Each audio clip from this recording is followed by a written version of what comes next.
تمسك بحبل الله واتبع الهدى ولا تك بدعيا لعلك تفلح ورن بكتاب الله والسنن التي أتت عن رسول الله تنجو وتربح.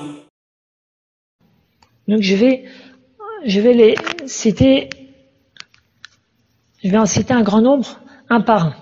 Le premier c'est bi asma'illahi tabaraka wa ta'ala al-husna, à travers, par l'intermédiaire des noms d'Allah Ta'ala, des sublimes noms d'Allah Tabaraka wa Ta'ala. La preuve en est la parole d'Allah Ta'ala dans Surat Al-A'raf, وَلِلَّهِ الْأَسْمَاءُ الْحُسْنَى فَادْعُوهُ بِهَا. Le numéro du verset, j'ai pas cherché, je vais regarder rapidement pour les frères qui. C'est à la fin de la fin de Surat Al-A'raf. C'est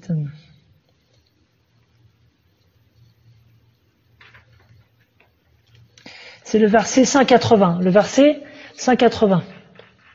Allah Ta'ala dit, c'est à Allah qu'appartient les noms les plus beaux. Invoquez-le par ces noms. Invoquez-le par ces noms. Et donc, la personne, elle va se rapprocher d'Allah Ta'ala dans son imploration par l'invoquer, en l'invoquant par ses noms. Comme on a cité l'exemple de l'auteur lorsqu'il a dit As'alullah al-Karim. Je demande à Allah le très généreux. Deuxièmement, bisifatihi. Bisifatillahi ta'ala. Le fait de chercher les intermédiaires par les attributs d'Allah Ta'ala.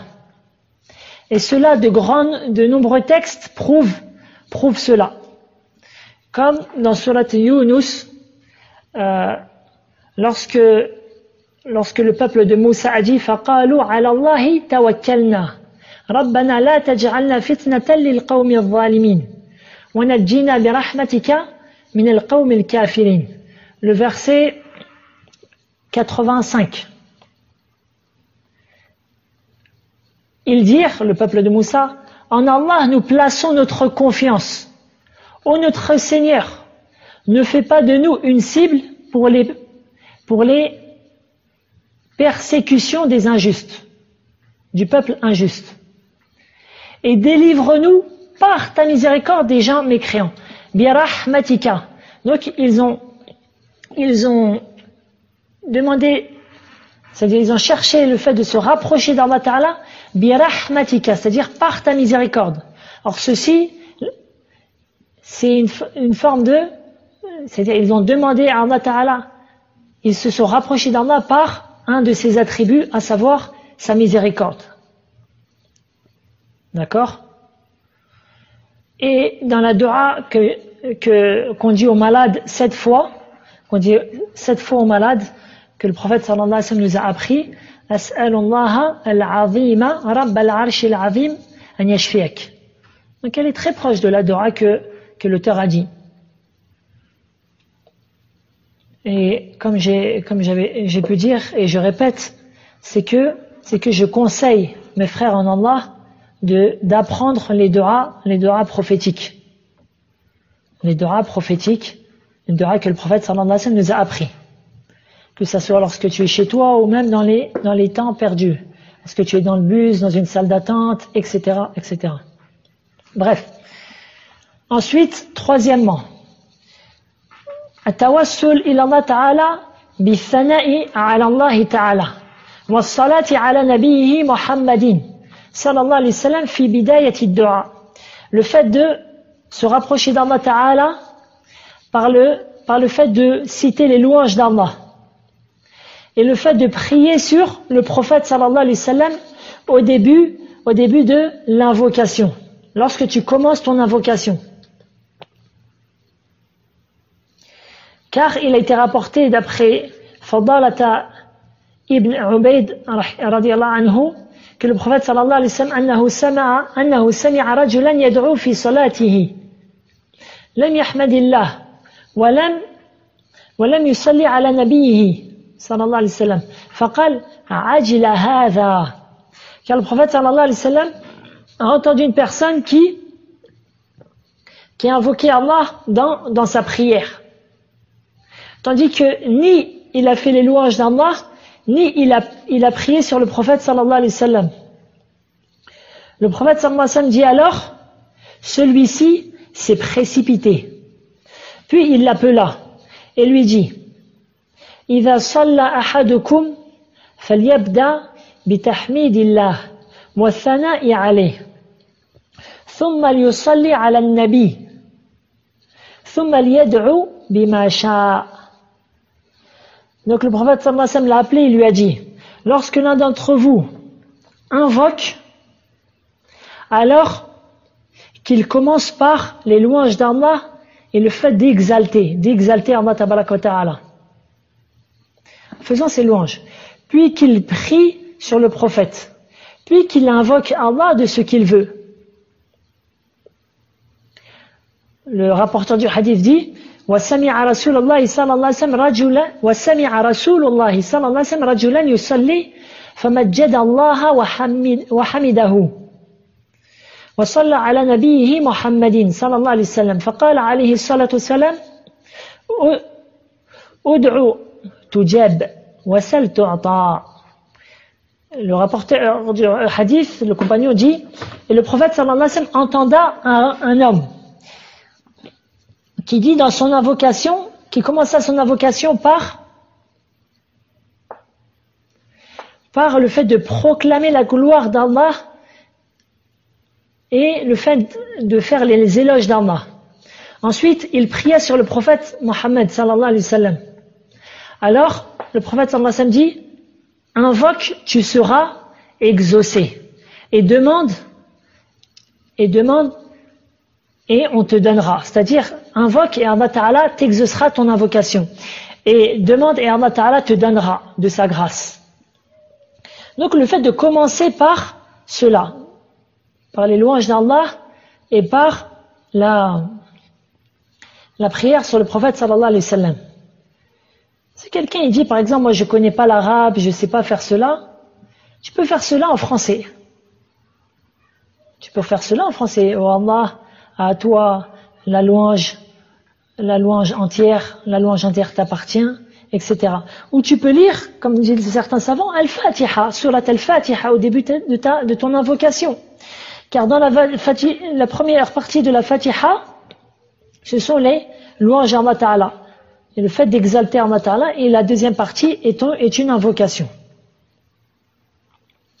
De plus, la meilleure manière de prier sur le prophète sallallahu alayhi wa sallam, c'est ce qu'on appelle Salatul Ibrahimiyya. Pourquoi? Parce que c'est celle-là que le prophète sallallahu alayhi wa sallam a appris à sa communauté. D'accord? Quatrième forme de tawassul. En citant l'unicité d'Allah tabaraka wa ta'ala. C'est-à-dire en cherchant à se rapprocher d'Allah par l'intermédiaire de son unicité, le fait de citer cela dans ton invocation. Comme il est rapporté deux invocations qui commencent par cela, et que le prophète sallallahu alayhi wa sallam nous apprend que le plus grand nom d'Allah Ta'ala s'y trouve, et que celui qui invoque Allah par cela, Allah Ta'ala lui donnera. La première, Allahumma inni أسألك بأني أشهد أنك أنت الله لا إله إلا أنت الأحد الصمد الذي لم يلد ولم يولد ولم يكن له كفوا أحد. Et la deuxième, اللهم إني أسألك بأن لك الحمد لا إله إلا أنت وحدك لا شريك لك المنان بديع السماوات والأرض يا ذا الجلال والإكرام يا حي يا قيوم. Et ensuite tu invoques Allah Ta'ala par ce que tu veux. Donc cela commence par Annaka anta Allah, le fait que tu es toi Allah. La ilaha illa ant, nulle divinité digne d'adoration si ce n'est toi. Nul ne mérite d'être adoré si ce n'est toi. Qui qu'il est, aucune personne ne mérite d'être adorée si ce n'est Allah. Et ceci est le sens de la ilaha illallah. La ma'bouda bihaqqin illallah. Personne ne mérite d'être adoré si ce n'est Allah. Il n'y a de divinité digne d'adoration si ce n'est si ce n'est Allah tabaraka wa ta'ala. Il y a en ceci, dans cela, la ilaha illallah, al-ithbat, al-nafi wal-ithbat. Al-nafi wal-ithbat. C'est pour ça que dans cette parole-là, la ilaha illallah, il y a deux piliers. La négation et l'affirmation. Les deux premiers mots, c'est la négation, puis les deux mots qui viennent après, c'est l'affirmation. La ilaha, c'est la négation, illallah, c'est l'affirmation. Et donc, il y a deux piliers. Et ainsi, tu renies au début la ilaha, tu renies c'est-à-dire tu renies toute forme d'adoration à autre qu'Allah Azza wa Jal. Et tu déclares clairement que toutes ces adorations vouées à autre qu'Allah, ce sont des adorations qui sont vaines et qui sont caduques et qui sont interdites. Ensuite, tu dis illallah. Si ce n'est Allah, c'est lui qui mérite l'adoration. قال الله تعالى فمن يكفر بالطاغوت ويؤمن بالله فقد استمسك بالعروة الوثقى لا انفصام لها والله سميع عليم. Et ainsi celui qui mécroit au taghut, et ça revient à la ilaha, ويؤمن بالله, et il croit en Allah, ceci revient à illallah, فقد استمسك بالعروة الوثقى, il a certes saisi l'anse la plus solide. Et cela on le verra plus en détail plus tard incha'Allah. Et enfin, je vais me réciter ce verset-là, ce hadith-là, qu'a rapporté l'imam Ahmed. Donc, tous les hadiths que j'ai cités, ils sont authentiques, à la kulli hal. Si j'ai pas, et ce hadith-là aussi, le prophète sallallahu alayhi wa sallam, il dit, il a été rendu authentique par Shir al-Albani. D'après Sa'd, radiyallahu anhu, le prophète sallallahu alayhi wa sallam dit, da'watu dhinnoun, idh huwa fi batn al-hut. L'évocation de celui qu'on appelle Dhinnoun. C'est un des noms de Yunus, alayhi salatu salam, lorsqu'il était dans le ventre de la baleine. Il dit La ilaha illa anta subhanaka inni kuntu min al-zalimin. Et ça, c'est-à-dire, ça revient au verset dans surat Al-Anbiya, le verset 87. Allah Ta'ala dit وَالذَّنُّونِ إِذْ ذَهَبَ مُغَاضِبًا فَظَنَّ أَن لَّن نَّقْدِرَ عَلَيْهِ فَنَادَى فِي الظُّلُمَاتِ أَن لَّا إِلَٰهَ إِلَّا أَنتَ سُبْحَانَكَ إِنِّي كُنتُ مِنَ الظَّالِمِينَ.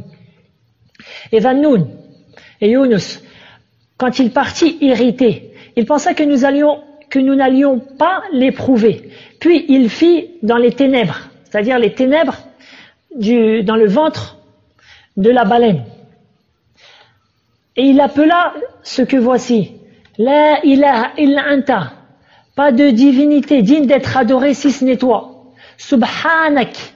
Pureté à toi.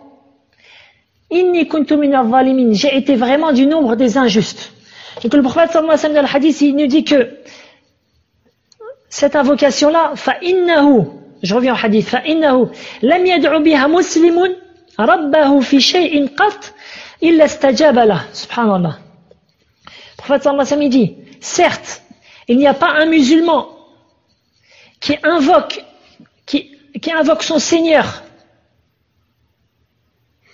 par cette invocation, si ce n'est qu'Allah Ta'ala lui exaucera son invocation. Donc le fait de chercher un tawassul bit tawhid par l'unicité d'Allah Ta'ala. Si tu peux commencer ton invocation par cela, la ilaha illa anta subhanaka inni kuntu min al-zalimin, puis ensuite tu invoques Allah tabaraka wa ta'ala. Cinquième forme de tawassul mashrou', de ce qu'on appelle, c'est-à-dire le fait d'implorer Allah Ta'ala et de chercher des intermédiaires d'une manière légiférée. Cinquième forme, at-tawassul ila Allah Ta'ala bi'amali salihin qama bihi ad-da'i. Le fait d'implorer Allah Ta'ala par l'intermédiaire d'une bonne action qui a été effectuée par celui qui invoque Allah. Par exemple, le fait que quelqu'un il a jeûné tout le mois du Ramadan, ou par sa foi en Allah, par son amour en Allah, alors il dit Allahumma inni as'aluka bi imani bik an taghfira li, par exemple. Ou Allah, je te demande par ma foi en toi que tu me pardonnes mes péchés. Et il y a beaucoup de preuves en cela. Malheureusement, le temps passe vite. Allahu musta'an. Bref, je citerai le verset dans sourate Ali Imran. Alladhina yaquluna rabbana innana amanna faghfir lana dhunubana wa qina adhaban nar. Ceux qui ont dit, ô notre Seigneur, certes nous avons cru, pardonne-nous nos péchés, pardonne-nous donc nos péchés et préserve-nous du châtiment de l'enfer. Et il y a dans sourate Ali Imran, à la fin de cette sourate-là, une autre preuve en cela, vous la chercherez de vous-même, incha'Allah. C'est bien, la personne, de temps en temps, elle cherche d'elle-même, ça la fait réfléchir, c'est une bonne chose, bi'iznillah. Et dans le hadith qui est connu aussi de tous, lorsque le prophète sallallahu alayhi wa sallam, le hadith authentique, lorsque 3 personnes étaient rentrées dans une grotte, puis une falaise est tombée et les a enfermés. Alors chacun des 3 a invoqué Allah Ta'ala par une bonne action qu'il avait faite. Il disait Allahumma in kuntu fa'altu dhalika ibtigha'a wajhik fafarrij 'anna ma nahnu fihi. Oh Allah, si j'ai fait cette action en cherchant seulement ton visage, alors sauve-nous c'est-à-dire de l'endroit dans lequel nous sommes, dans l'état dans lequel nous sommes. Et à chaque fois que chacun il a invoqué Allah Tabaraka wa Ta'ala, Allah Ta'ala il poussait un peu la falaise jusqu'à que le premier, puis le deuxième, jusqu'à que le troisième invoquait Allah Ta'ala par cela, et ainsi ils ont pu sortir. Donc tu peux aussi dire, oh Allah, par exemple si toi tu penses vraiment que il y a une action que tu penses vraiment que tu l'as faite que pour Allah, alors tu peux invoquer Allah, tu dis, oh Allah, si j'ai fait, par exemple si j'ai jeûné le mois du Ramadan pour toi seulement, alors donne-moi telle ou telle chose ou aide-moi dans telle ou telle chose. Donc j'ai cité là jusqu'à présent 5. Sixième manière de tawassul al-mashru'. أن يتوسل إلى الله تعالى بذكر حاله مثلا أنه محتاج إلى رحمة الله وعونه إلى آخره. Le fait d'implorer Allah en citant sa situation, sa circonstance, c'est-à-dire son besoin de l'aide d'Allah et de sa miséricorde. Comme l'a fait Moussa alayhi salatu salam dans Surat al-Qasas. Allah Ta'ala dit que Moussa a dit Rabbi inni lima anzalta ilayya min khayrin faqir. Donc Moussa, le verset c'est le verset numéro 24. Donc Moussa a dit Seigneur, j'ai grand besoin du bien que tu feras descendre vers moi. Car Moussa, il a été châté, il a dû fuir le peuple injuste, etc. Il était dans une situation difficile. Donc, il a invoqué Allah Tabaraka wa Ta'ala en citant sa circonstance, son besoin de l'aide d'Allah et de sa miséricorde. Et certains savants rajoutent, par exemple, ce qu'a dit Zakaria, alayhi salatu salam. قال رب إني وهن العظم مني واشتعل الرأس شيبا ولن أكن بدعائك ربي شقيا. C'est problématique ces 30 minutes. Allah musta'an. Je vais rapidement finir. Et dit, donc Zakaria, ô mon Seigneur, mes os sont affaiblis et ma tête s'est enflammée de cheveux blancs. Cependant, je n'ai jamais été malheureux, c'est-à-dire je n'ai jamais été déçu en te priant, ô mon Seigneur, en t'invoquant. Donc le fait que tu dises par exemple, oh Allah, par exemple, je suis faible, oh Allah, je suis faible, oh Allah, j'ai faim, oh Allah, je suis dans le besoin, viens-moi en aide, par exemple. Ou par exemple, tu dis, oh Allah, mon corps est faible, il ne supporte pas ton châtiment. Préserve-moi donc de ton châtiment, etc. Et certains savants entrent dans cela le fait de reconnaître ses péchés et de montrer devant Allah tabarak wa ta'ala le besoin de sa miséricorde et de son pardon. Comme est venu dans la dua de notre père Adam et de sa femme, Rabbana zalamna anfusana wa illam taghfir lana wa tarhamna lanakunanna minal khasirin. Oh notre Seigneur, nous avons été injustes envers notre propre personne, et si tu ne nous pardonnes pas et tu ne fais pas miséricorde, alors nous serons du nombre des perdants. Dans le verset 23 de Surat Al-A'raf. Ceci est la 6e chose. La 7e chose maintenant. Là, la 7e chose. At-tawassul ila Allah ta'ala bi du'a'i ar-rajul as-salih. أي المسلمة الحية الحاضرة السامعة, c'est-à-dire le fait de chercher à se rapprocher à Allah en demandant qu'une personne vertueuse invoque Allah en notre faveur, à condition que cette personne vertueuse soit d'une part musulman, premièrement, deuxièmement hayy, qu'il soit vivant, troisièmement qu'il soit présent, quatrièmement qu'il l'entende. Donc quatre conditions. Donc tu lui demandes, tu lui dis oh un tel, voilà, invoque Allah Ta'ala en ma faveur. Car par exemple ton enfant est malade, tu dis à cette personne-là, cette personne vertueuse, oh un tel, invoque Allah qu'il guérisse mon enfant. Voyez-vous? Par exemple, tu connais quelqu'un, un savant ou un homme vertueux, tu lui demandes, tu lui dis, tandis qu'il est vivant, bien sûr, il est présent, il t'entend, tu lui dis, oh un tel, invoque Allah pour qu'il guérisse mon enfant. Ceci est permis, et donc je citerai une seule preuve, c'est que dans Sahih al-Bukhari, Omar ibn al-Khattab, il a demandé à Al-Abbas, qui est l'oncle du prophète sallallahu alayhi wa sallam, qu'il implore Allah, que l'Abbas implore Allah, afin qu'Allah Ta'ala descende la pluie pour les gens. Car la pluie n'était pas tombée.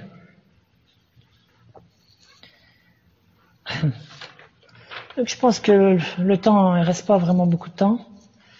Je pense qu'on va se limiter à cela. Bref, voilà pour cela, tawassul al-mashrou', c'est-à-dire les manières de se rapprocher d'Allah Ta'ala en implorant de manière légiférée. Tandis que le musulman doit prendre garde aux sortes de demandes d'intersection, aux sortes de demandes d'intermédiaires à Allah qui sont vaines, qui sont caduques et qui sont interdites. Le fait de demander l'intermédiaire, je dis bien l'intermédiaire vers Allah d'une manière vaine, caduque et interdite. Ce qu'on appelle at-tawassul al-mamnou', al-muharram. Le fait de vouloir se rapprocher d'Allah Ta'ala, de chercher des intermédiaires vis-à-vis d'Allah qui sont interdits. Et on en parlera demain, bi'iznillah. Je suis désolé pour la longueur du cours. Wallahu a'la wa a'lam wa sallallahu wa sallama ala nabina Muhammadin wa ala alihi wa sahbihi ajma'in. Subhanaka Allahumma bihamdik ashhadu an la ilaha illa ant astaghfiruka wa atubu ilaik.